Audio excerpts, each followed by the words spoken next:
The Art of War Magic by Zurin Arctus, with commentary by other learned masters.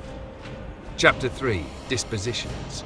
Master Arctus said, 1. The moment to prepare your offense is the moment the enemy becomes vulnerable to attack. Lerost Chael. Knowledge of the enemy mage's mind is of the foremost importance.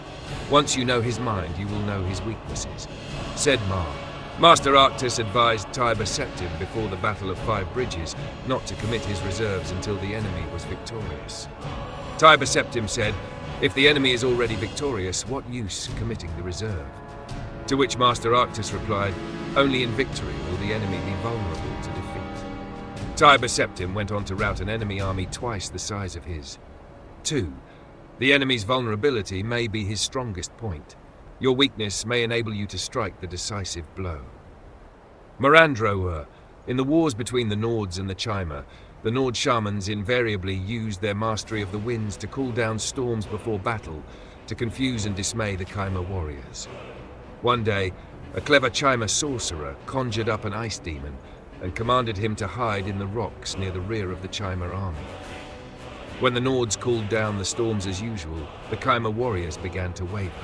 But the ice demon rose up as the storm struck, and the Chimer turned in fear from what they believed was a Nord demon and charged into the enemy line, less afraid of the storm than of the demon. The Nords, expecting the Chimer to flee as usual, were caught off guard when the Chimer attacked out of the midst of the storm. The Chimer were victorious that day. 3. When planning a campaign, take account of both the arcane and the mundane. The skillful battle mage ensures that they are in balance. A weight lifted by one hand is heavier than 2 weights lifted by both hands. 4. When the arcane and mundane are in balance, the army will move effortlessly, like a swinging door on well-oiled hinges. When they are out of balance, the army will be like a 3-legged dog, with one leg always dragging in the dust. 5. Thus, when the army strikes a blow, it will be like a thunderclap out of a cloudless sky. The best victories are those unforeseen by the enemy, but obvious to everyone afterwards. 6. The skillful battle mage ensures that the enemy is already defeated before the battle begins. A close-fought battle is to be avoided. The fortunes of war may turn aside the most powerful sorcery, and courage may undo the best-laid plans. Instead, win your victory ahead of time.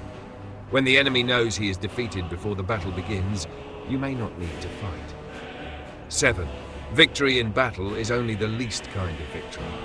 Victory without battle is the acme of skill. 8. Conserving your power is another key to victory. Putting forth your strength to win a battle is no demonstration of skill. This is what we call tactics, the least form of the art of war magic. Thulidin Dirtharkun. By tactics, Master Arctus includes all the common battle magics. These are only the first steps in an understanding of war magic. Any hedge mage can burn up his enemies with fire. Destroying the enemy is the last resort of the skillful battle mage. 9. The battle is only a leaf on the tree. If a leaf falls, does the tree die? But when a branch is lopped off, the tree is weakened. When the trunk is girdled, the tree is doomed. 10. If you plan your dispositions well, your victories will seem easy and you will win no acclaim. If you plan your dispositions poorly, your victories will seem difficult, and your fame will be widespread. Morandro Sul. Those commonly believed to be the greatest practitioners of war magic are almost always those with the least skill. The true masters are not known to the multitude.